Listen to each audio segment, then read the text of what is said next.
A dream, 50 years in the making. A golden anniversary trip to Rome. For James and Martha Harrison, it was the culmination of a lifetime of love-hard work and quiet sacrifice. But at Westwood International Airport, that dream was about to be systematically dismantled at the boarding gate by an agent fueled by petty cruelty. They were told their tickets were invalid, their life savings suddenly worthless. Humiliated, dismissed, and stranded, they faced a cold wall of corporate indifference. The gate agent, Patricia Higgins, had all the power. Or so she thought. What she didn't know was that the elderly black couple she was tormenting had a son. A son who just happened to be the executive director of the entire airport. And he was on his way. The air in the taxi hummed with an energy that had been building for half a century. James Harrison reached over and squeezed his wife's hand.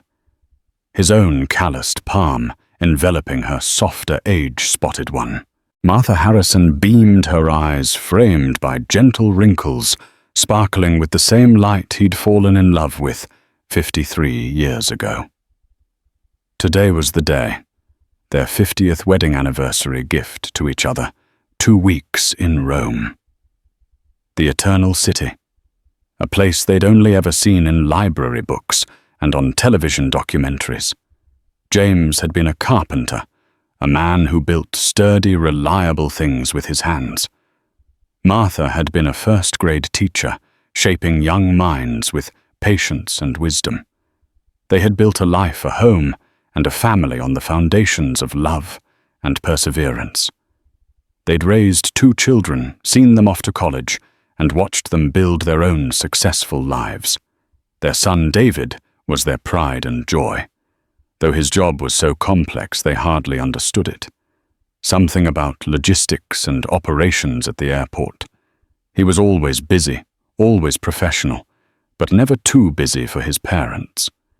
This trip was the capstone of their life's savings. It represented every extra shift James had taken, every dollar Martha had squirreled away from her modest salary. Their luggage, a matching set of sturdy navy blue suitcases, sat in the trunk. Inside Martha's carry-on was a worn, leather-bound journal, its first page inscribed in her elegant cursive, James and Martha's Roman Adventure, 2025. Westwood International Airport was a cathedral of modern transit, a sprawling city of glass and steel, humming with the frantic energy of 1,000 intersecting journeys. For a moment, they just stood inside the main concourse, 2 small figures in a river of humanity, feeling a delightful sense of awe. "Can you believe it, Jimmy?"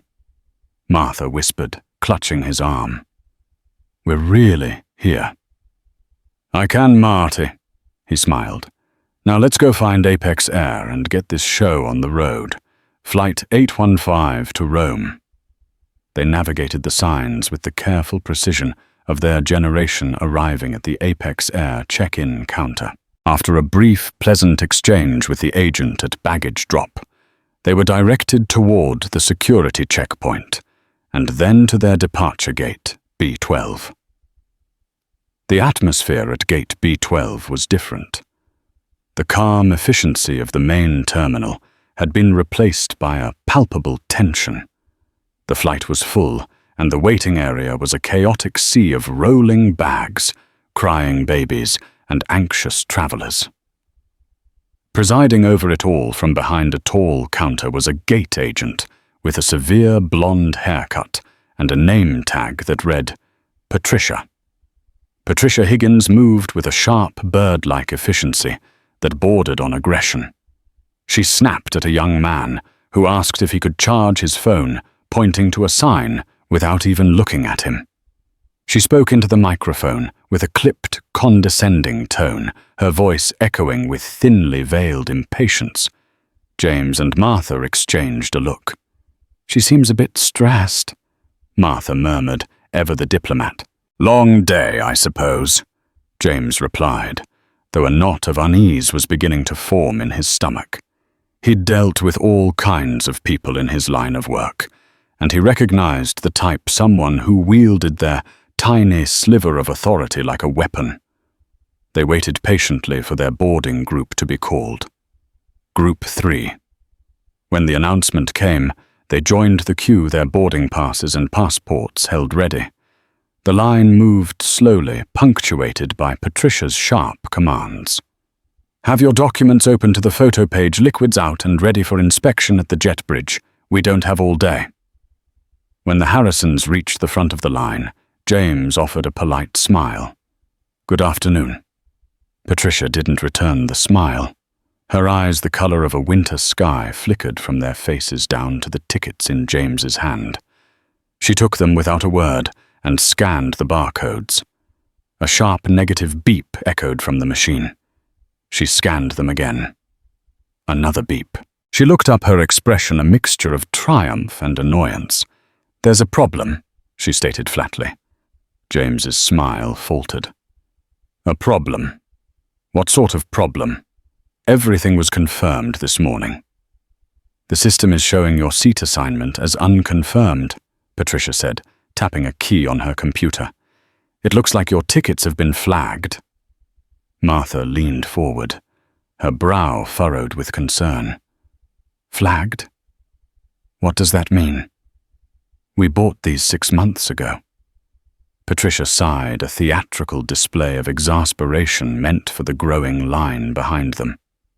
"It means," she said, drawing the word out, "that there is an issue with the payment processing. According to my system, the transaction was voided." The world seemed to tilt slightly under James's feet. "Voided? That's impossible. I have the bank statement. The money was withdrawn.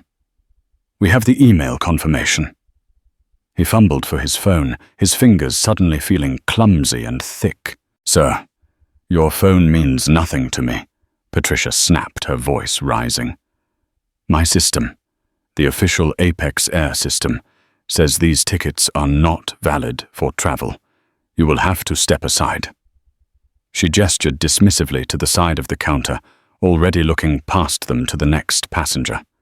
The knot in James's stomach tightened into a cold, hard stone of dread. This wasn't a mistake. This was a dismissal, and their dream of Rome was starting to crumble into dust right before their eyes. "Ma'am, please." James began, his voice steady, despite the tremor of shock running through him. "There must be a misunderstanding. Can you just check again?" "The names are Harrison, James, and Martha." Patricia let out another long-suffering sigh. She turned back to her monitor, typed with performative slowness, and then shook her head. No misunderstanding. The system is clear. The purchase was flagged for irregularities and subsequently cancelled. You should have received an email." "We received no such email," Martha insisted, her voice trembling slightly. "We received a confirmation and a reminder to check in yesterday. Everything was fine yesterday." "Systems get updated," Patricia retorted, her gaze sweeping over them as if they were a particularly unpleasant stain on the carpet. "If you don't have a valid ticket, you can't board. It's that simple. Now please, you are holding up the entire flight." The people in line behind them were beginning to murmur. Stares that had been impatient were now turning curious, some tinged with pity, others with annoyance. James felt a hot flush of shame creep up his neck. He and Martha had lived their lives with dignity. They were private, unassuming people. To be the center of this kind of public spectacle was a profound humiliation. "Could we please speak to a supervisor?" James asked, clinging to the hope that another person, a more reasonable person, might untangle this nightmare. Patricia's lips tightened into a thin, bloodless line. It was the look of someone whose authority had been questioned. With a dramatic flourish, she picked up a phone. "Robert, I need you at gate B12. I have a passenger dispute."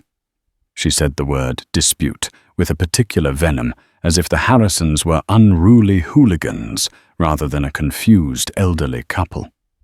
A few minutes later, a harried-looking man in a slightly ill-fitting suit scurried up to the counter. His name tag read, "Robert Peterson, Customer Service Supervisor." He avoided looking directly at the Harrisons, instead focusing on Patricia. "What's the issue, Patty?"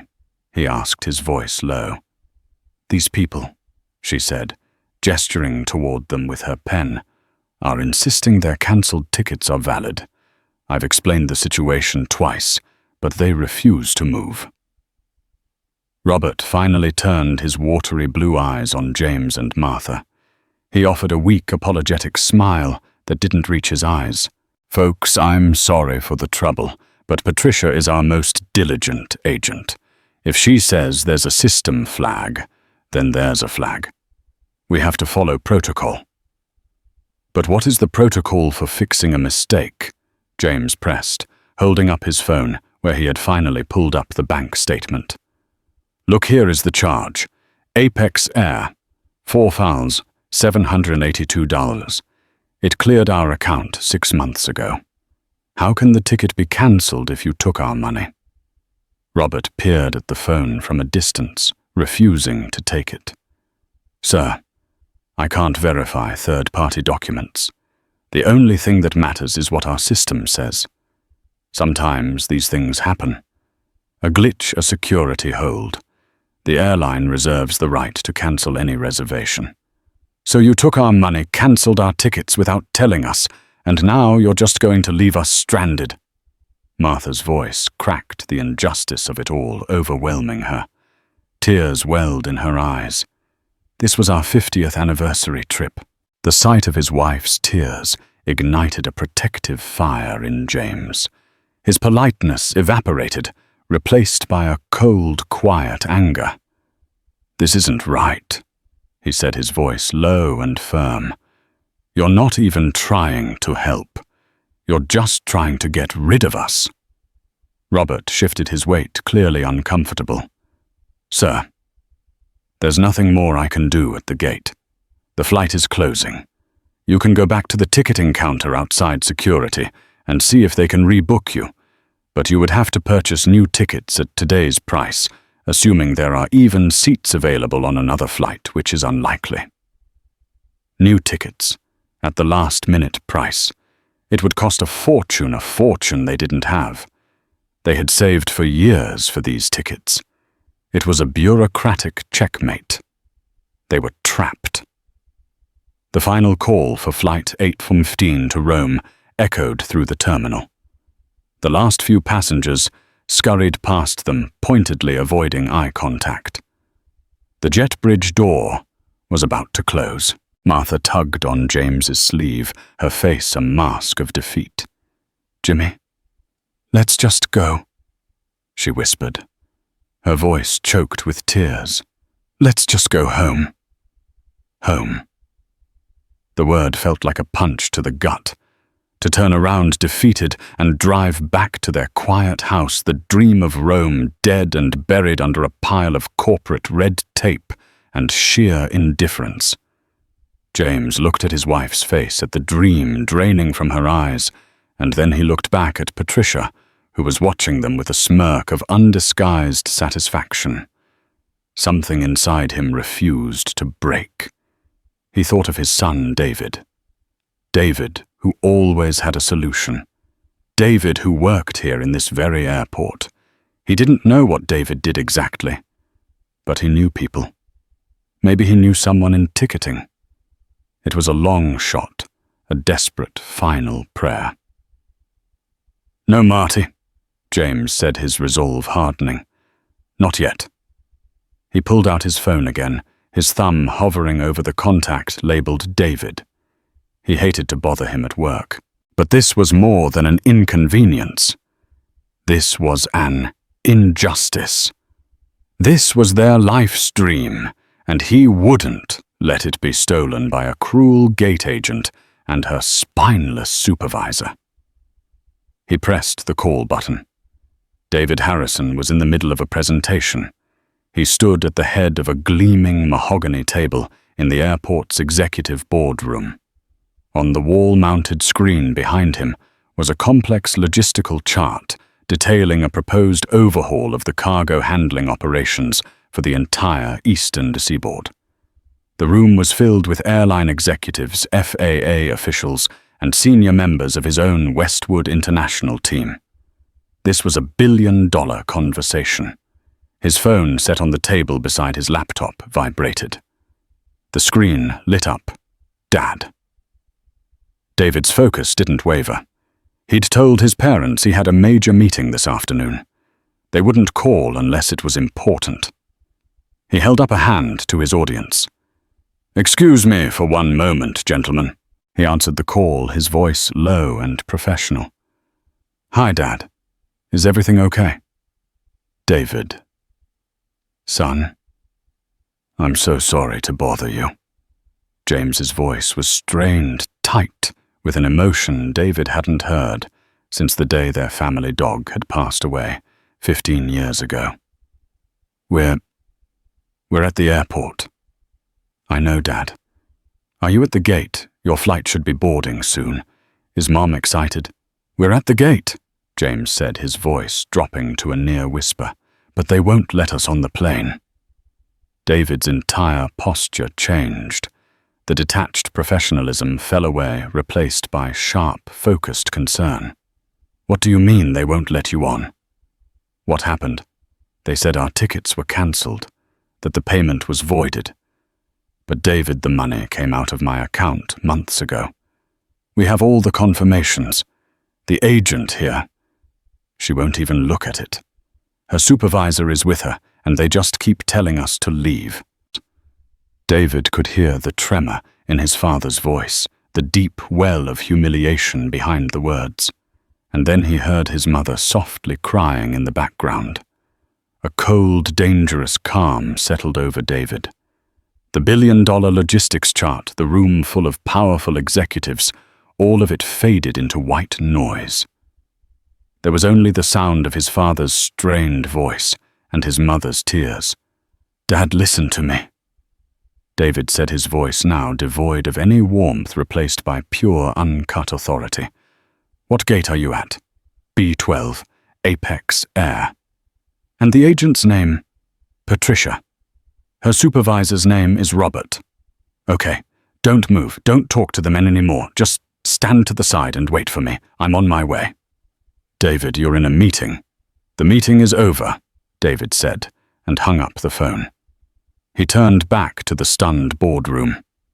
"Gentlemen, a critical operational failure has just come to my attention that requires my immediate personal supervision. We will have to reschedule. My assistant will be in touch." He didn't wait for a response. He strode out of the room, pulling his phone out again and speed dialing. "Cynthia," he said to his executive assistant, "get me Frank Murdoch, head of security, on the line, now, and have him meet me at the entrance to Concourse B. I also want you to pull up the full employee files for a gate agent named Patricia Higgins and a supervisor named Robert Peterson, both with Apex Air.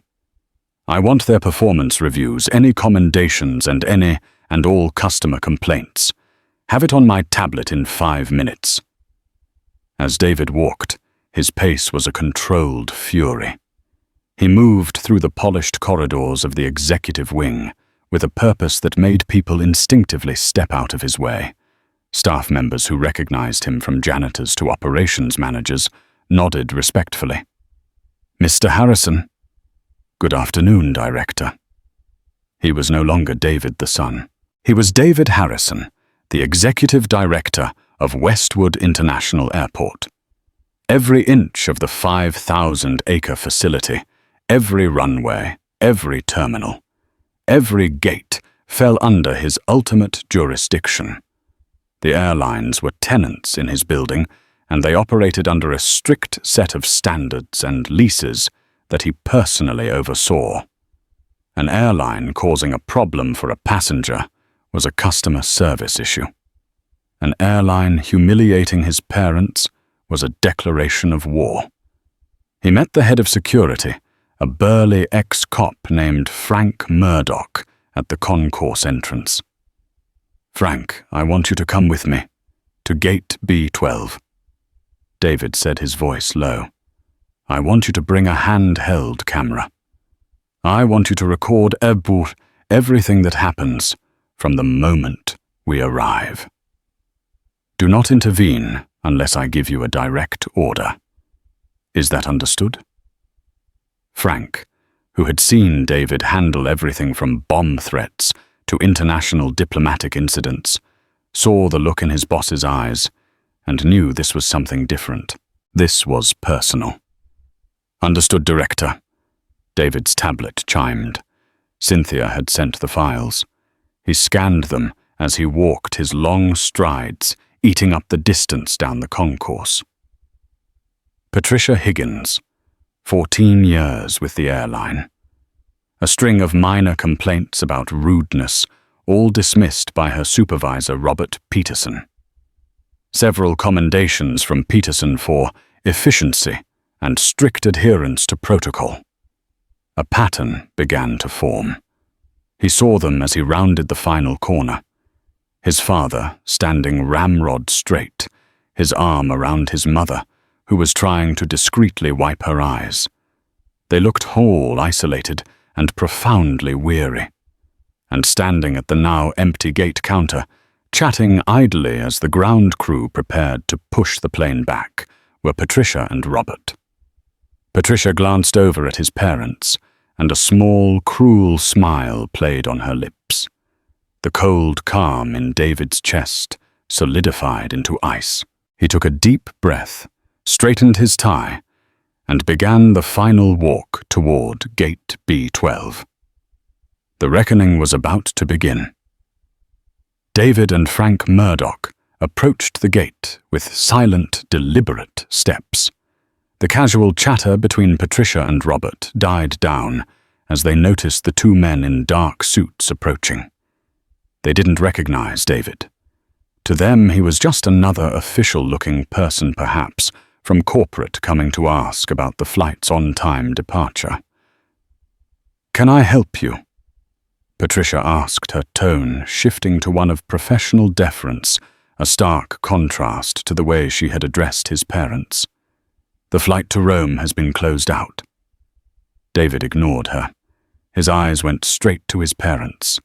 He walked to them, wrapped his arms around his mother and then his father.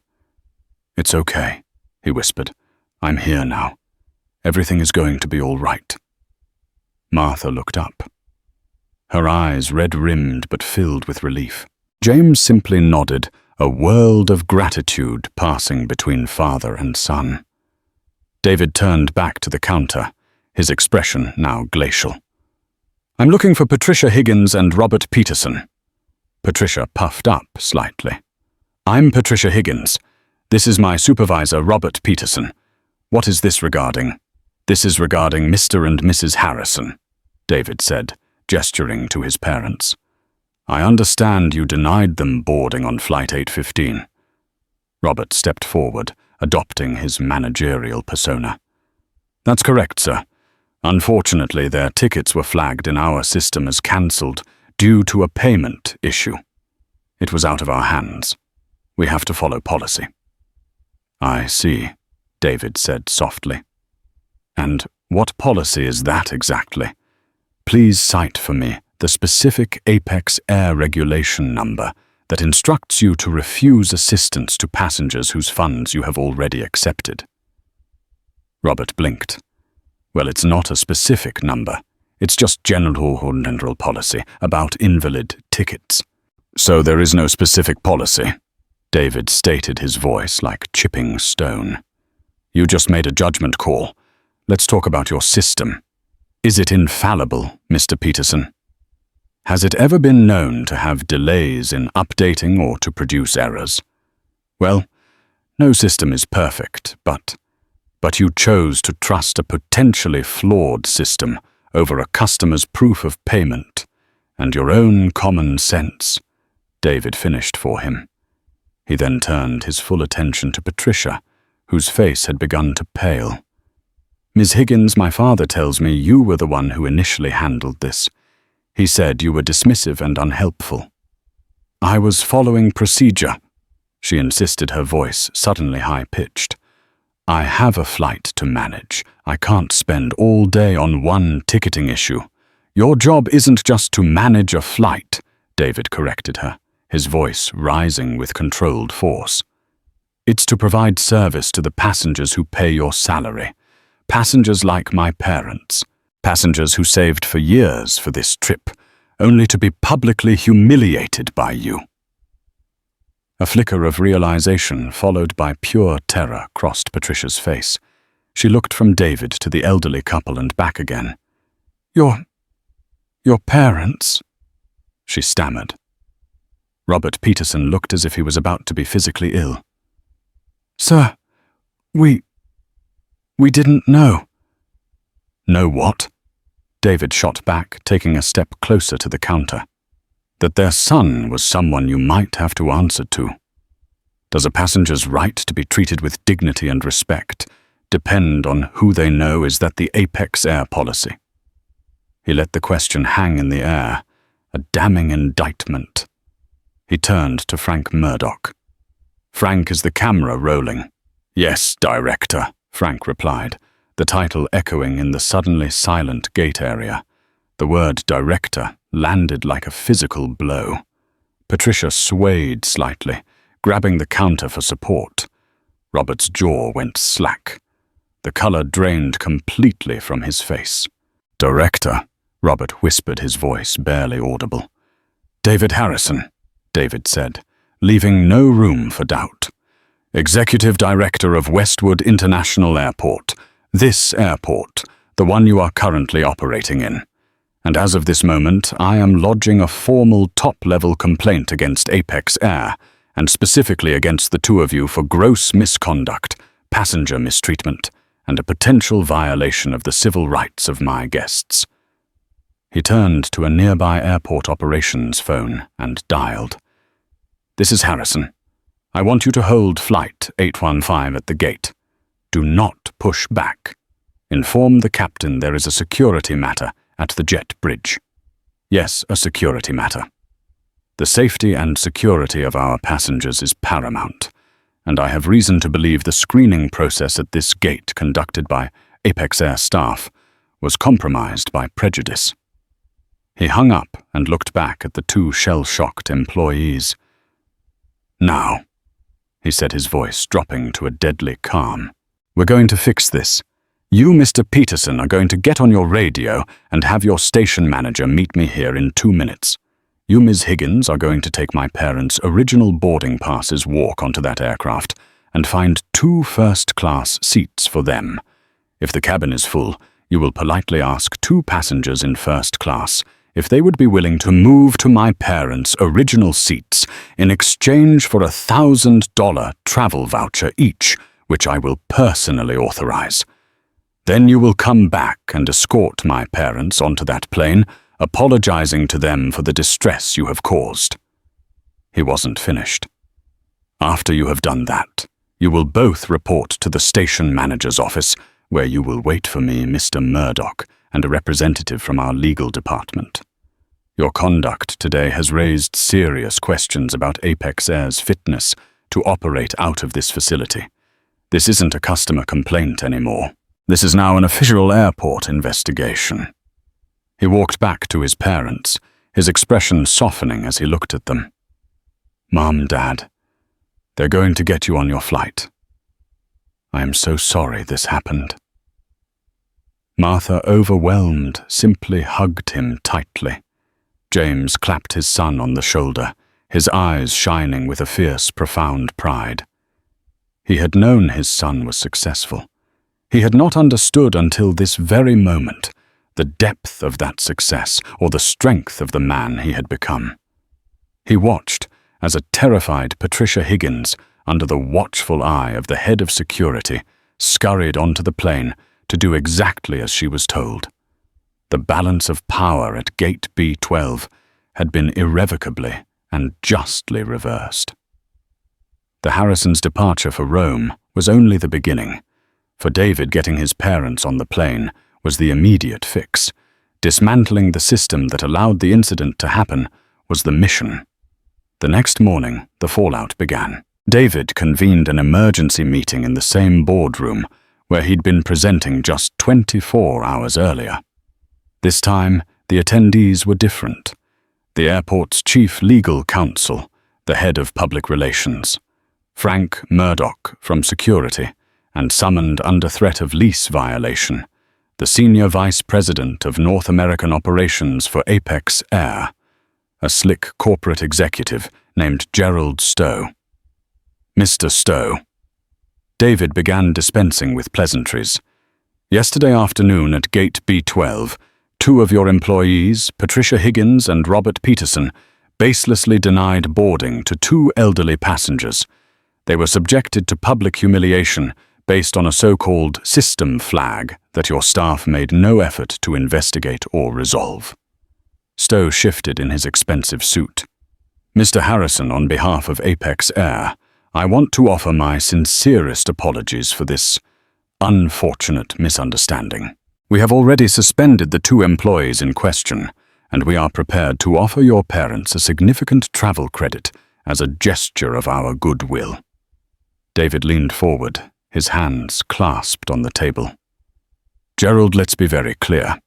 This isn't about a travel credit. This isn't a misunderstanding.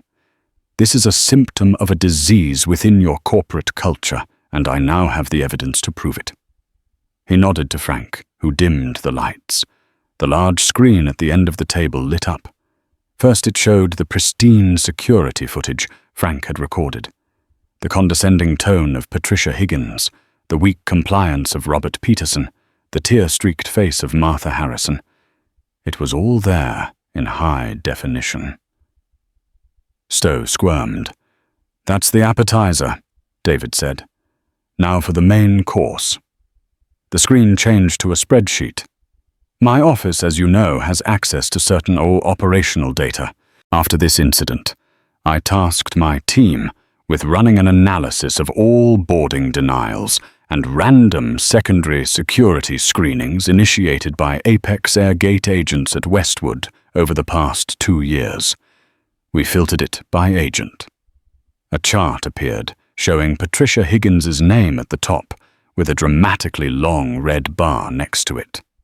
Ms. Higgins flags passengers for secondary checks and denies boarding at a rate 400% higher than the airline average. Interesting, isn't it? But it gets more interesting. He clicked again. The data was now cross-referenced by demographics. Of the passengers, Ms. Higgins has flagged over 70% were people of color. The payment irregularity flag, the one she used on my parents, has been used almost exclusively on elderly Black and Hispanic passengers. It's a pattern, Gerald. A clear, undeniable, and frankly illegal pattern of discrimination. Stowe was ashen. I had no idea. This is the action of one rogue employee. Is it? David countered, his voice like ice. Because my team also cross-referenced performance reviews. He brought up Robert Peterson's reviews of Patricia Higgins. Highlighted phrases glowed on the screen. Proactive in identifying potential security risks. Doesn't bow to passenger pressure. Effectively manages gate integrity. Her supervisor, Mr. Peterson, consistently rewarded her for this behavior, David said. He praised her for what he called gate integrity, which in practice was targeted harassment. This isn't a rogue employee, Gerald. This is a rotten branch being cultivated by a sick tree. The final blow came from an unexpected source. That afternoon, a junior gate agent for Apex Air, a young woman who had witnessed the Harrison incident, and countless others saw her moment. Fearing for her job, but spurred by her conscience, she anonymously forwarded a chain of internal emails to a well-known investigative journalist. The emails were from Robert Peterson to his team of gate agents. In them, he encouraged vigilance and offered small bonuses to agents who had the cleanest flights, meaning flights that departed without any passenger disputes holding them up. He praised Patricia Higgins as a model for resolving issues quickly by standing firm on policy, effectively incentivizing agents to dismiss passengers with problems rather than helping them. By the evening news, the story had exploded. It wasn't just about a powerful man helping his parents. The narrative, fed by the leaked emails and a statement from David Harrison's office about the data they had uncovered, was now about systemic discrimination at a major American airline. The headline was devastating: Apex Air accused of widespread discriminatory practices after airport directors' parents targeted. Apex Air's stock began to plummet in after-hours trading. Their PR department was in a full-blown meltdown. The small, ugly incident at Gate B12 had unraveled thread by thread to expose a rot that went far deeper than anyone imagined. The fallout was swift and brutal. In the court of public opinion, Apex Air was guilty, and the verdict was delivered through cancelled bookings and a nose-diving reputation. The story became a national firestorm. Talk shows debated it. Newspapers ran editorials, and social media was ablaze with the hashtag #FlyApexGetProfiled. The video Frank Murdoch had recorded strategically leaked by the airport's PR department to the journalist who broke the email story went viral. Seeing the calm, dignified couple being dismissed so cruelly by Patricia Higgins struck a nerve with millions. For Patricia, the consequences were absolute. She was terminated by Apex Air within 24 hours of the story breaking. But her troubles were just beginning. Armed with David's data and the testimony of the whistleblower, the NAACP filed a class action civil rights lawsuit against Apex Air, naming both Patricia Higgins and Robert Peterson personally in the filing. Other passengers seeing the news came forward with their own stories of being mistreated by her, their complaints previously ignored. She found herself not just jobless, but a pariah facing financial ruin and public disgrace. The smirk she wore at Gate B12 had cost her everything. Robert Peterson was also fired.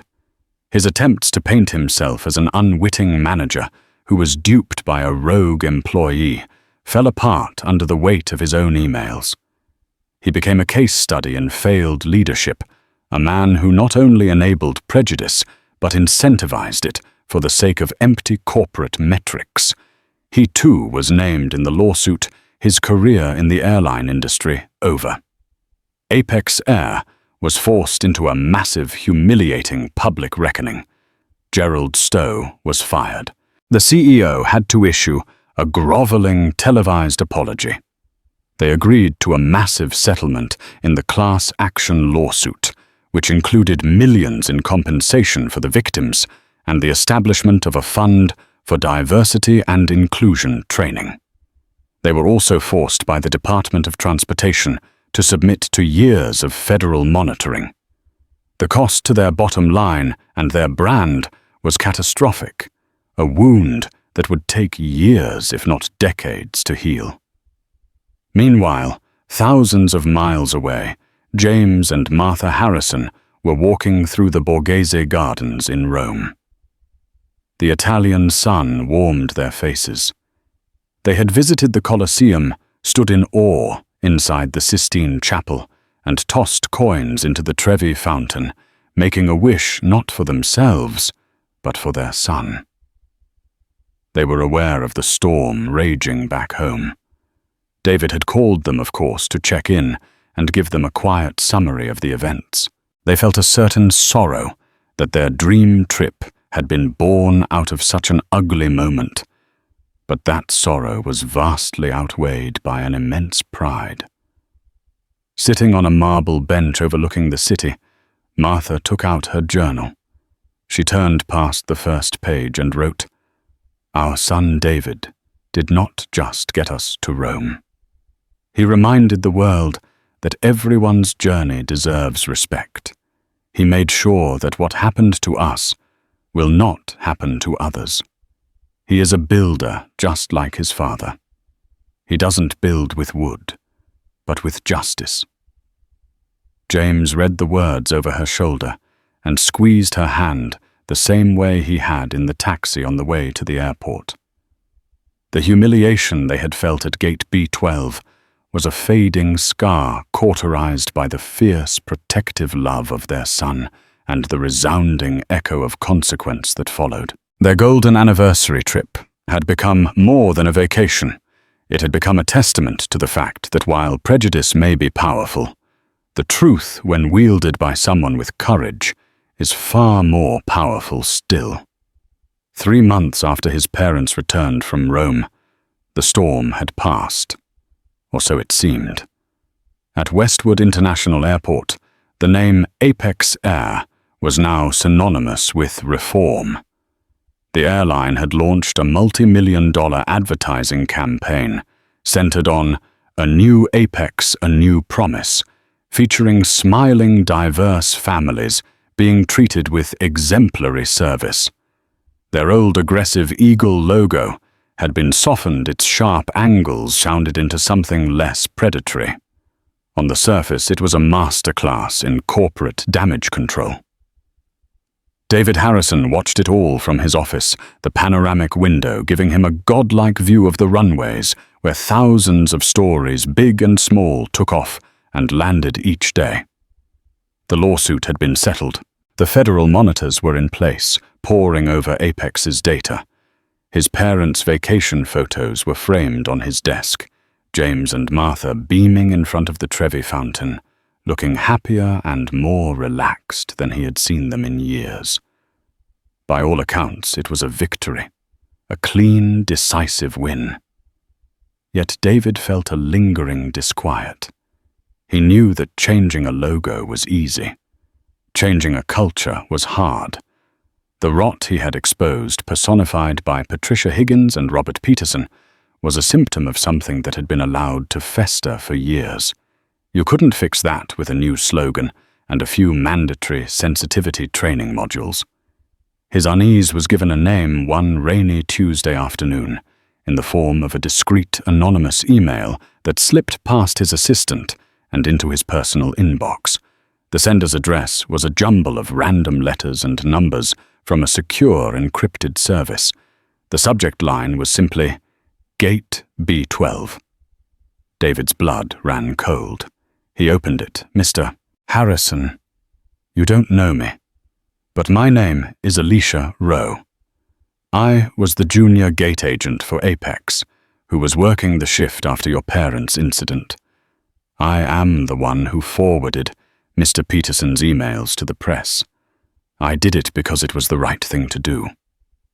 I believed in the change that you seemed to be forcing upon Apex Air. I was wrong. They found out it was me. Not officially, of course. They are too smart for that. There was no formal accusation, no HR meeting. It was quieter. My shifts were changed to a rotating schedule of nights and early mornings, making any semblance of a personal life impossible. My requests for days off, previously always approved, were suddenly always pending review until it was too late. During my performance evaluation last week, my new supervisor, a close friend of Robert Peterson's, wrote me up for being insubordinate because I spent too much time helping a non-English-speaking passenger find a connecting flight. They are freezing me out, Mr. Harrison. They are building a paper trail of incompetence so they can fire me for cause in a few months and claim it had nothing to do with the leak. The new Apex is a lie. It's the same machine, just with a fresh coat of paint.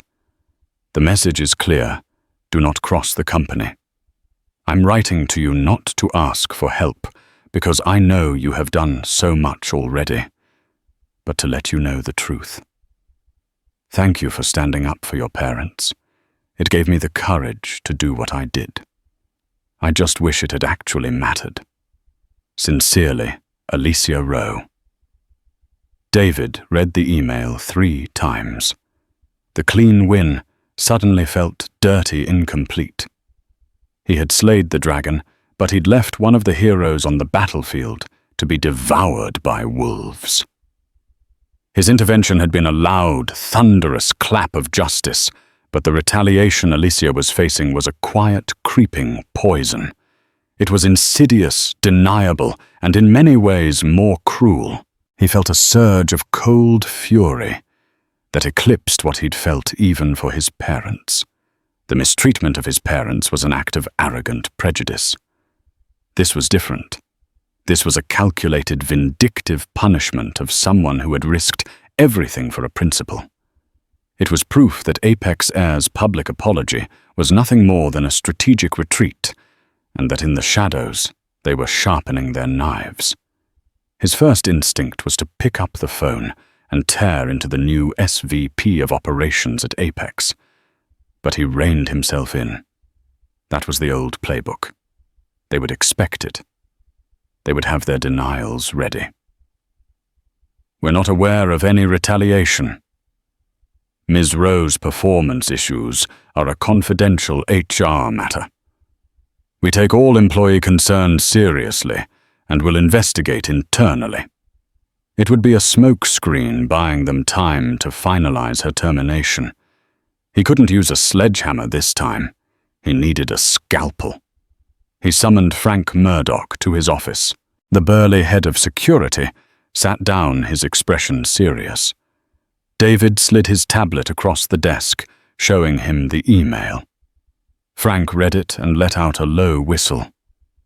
"They're trying to bury her." "They are," David confirmed. "And we are not going to let them. I can't launch another formal airport-level investigation without concrete proof of lease violation. This is an internal HR matter, and they'll stonewall me. So we need to work differently. You still have contacts inside Apex, don't you?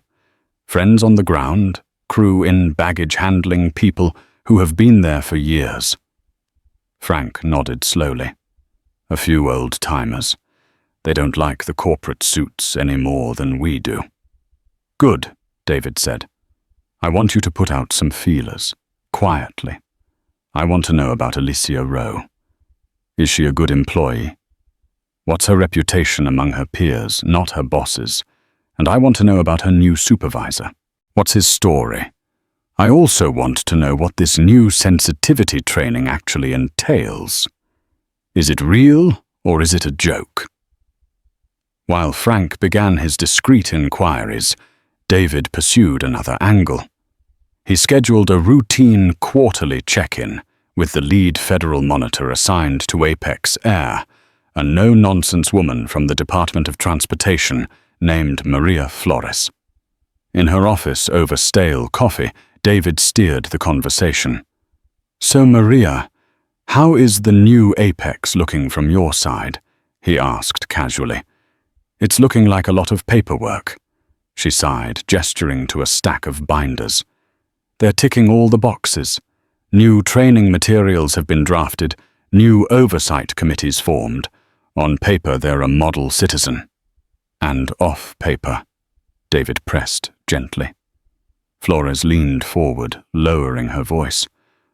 "Off paper, the culture feels resistant. There's a lot of resentment toward the monitoring, a sense that they were unfairly targeted. A lot of middle managers who came up under the old guard are still in place. They're saying the right things in the meetings, but I get the feeling they're just waiting for us to leave."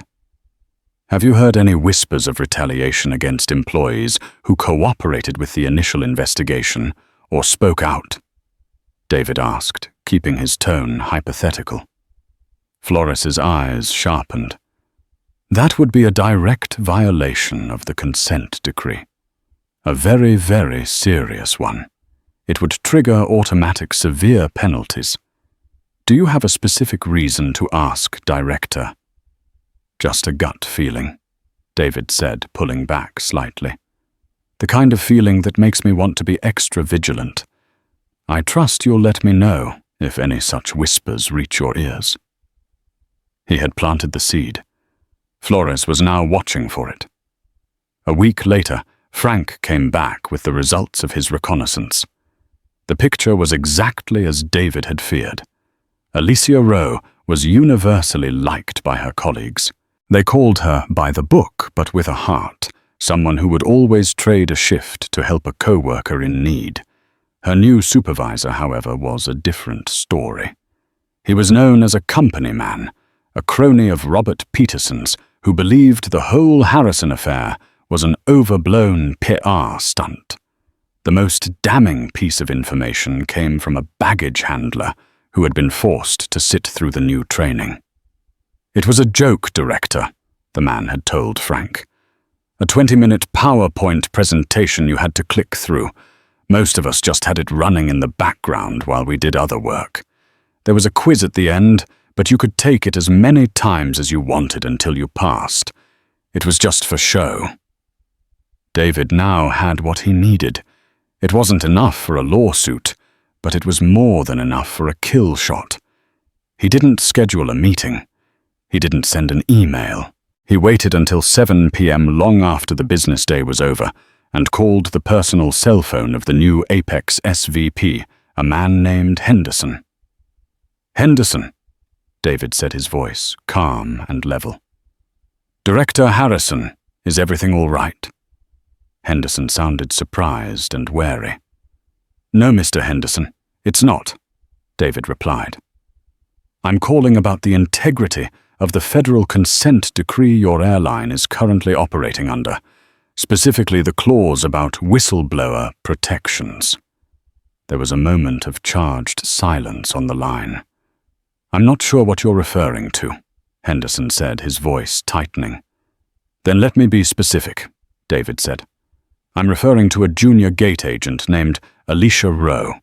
She's a good employee with a stellar record, who, after having the courage to expose the rot within your management structure, is now being systematically harassed, isolated, and managed toward termination by a supervisor who is a known associate of the man she helped expose. You're building a fraudulent case to fire the woman who helped save your company from itself. Director, those are extremely serious and unfounded allegations." "Are they?" David cut him off. "Because I can assure you my sources are impeccable. I also know that your mandatory new training is a sham, a 20-minute PowerPoint that your staff are ignoring. So here is what is going to happen. Sometime in the next 12 hours, Alicia Rowe is going to receive a formal apology from your office. Her fraudulent performance review will be expunged from her record. You are going to offer her a promotion to a lead training position at any hub of her choice in North America, with a commensurate salary increase and a relocation package. You're going to put the person you tried to silence in charge of teaching your new employees how not to be like Patricia Higgins." That's highly irregular," Henderson stammered. "This is a highly irregular situation," David shot back. "Consider it my recommendation.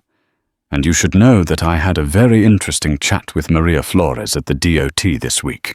She's very keen on the topic of whistleblower retaliation. I imagine a prominent journalist would be too. Imagine the headline, 'Mr. Henderson, Apex Air's New Promise, a lie as whistleblower is hunted by management.' It would undo every dollar you've spent on advertising. It would prove your CEO's apology was a lie. It would prove the rot was never cut out. It would be the end of you. The choice is yours." He didn't need to say another word. He hung up the phone. 2 days later, another anonymous email appeared in his inbox. "Mr. Harrison, I don't know what you did, but they called me. I start next month in Denver as a lead trainer. They apologized. I think they were afraid. Thank you." It did matter after all. Alicia. That Thanksgiving, as David sat in his parents' warm, cozy living room, the smell of roasting turkey filling the air, he looked at the photos from Rome on the mantelpiece. "You know, son," his father said, coming to stand beside him. "We never did thank that young woman who helped, the one who sent the emails." David smiled, a genuine, untroubled smile. "I passed along our thanks, Dad." He looked from the photos to his parents' faces full of love and contentment. "She's doing just fine. She's helping them build something better." The victory, he realized, was never one single moment. It wasn't a confrontation at a gate or a meeting in a boardroom. It was a process. It was the constant, vigilant work of holding power to account, of protecting the brave, and of ensuring that a promise of change was not just spoken, but honored. The echoes of Gate B12 had finally begun to fade, replaced by the quiet, steady sound of justice being built one person at a time. The story of James and Martha Harrison is a stark and powerful reminder that dignity is not negotiable, and that prejudice, no matter how cleverly disguised by rules and regulations, ultimately has a price. It's a testament to the fact that one person's refusal to accept injustice, not just for themselves, but for everyone, can ripple outwards, forcing an entire corporation to confront the ugliness within. But it also begs the question, how many times does this happen without a viral video? Without a powerful son in a position to make a call? The Harrison story had a just ending, but it began with an injustice that is all too common. If this story resonated with you, and if you believe that accountability is paramount in our society, please help us share this message. Give this video a thumbs up to help it reach more people. Share it with your friends and family to spark a conversation. And most importantly, subscribe to the channel for more true-to-life stories, where the truth against all odds finally comes to light. Thank you for listening.